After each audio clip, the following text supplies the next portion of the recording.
Keir Starmer's controversial decision to recognize a state of Palestine could lead to demands for the UK to pay more than £2 trillion in reparations to the country, legal experts have said.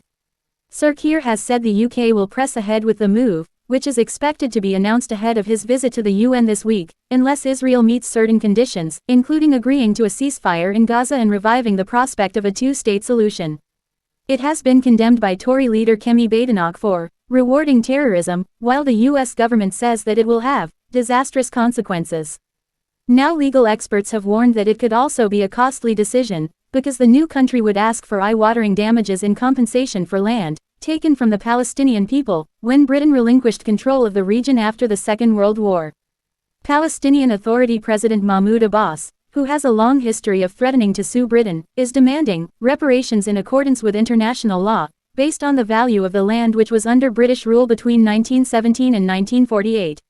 Some international law experts have described £2 trillion, roughly the size of Britain's total economy, as a good place to start.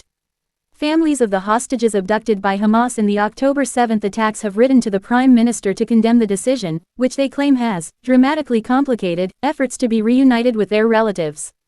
In an open letter to Sir Keir, they said, "Your regrettable announcement of the UK's intention to recognize a Palestinian state at the United Nations General Assembly has dramatically complicated efforts to bring home our loved ones. Hamas has already celebrated the UK's decision as a victory and reneged on a ceasefire deal. We write to you with a simple plea: do not take this step until our loved ones are home and in our arms."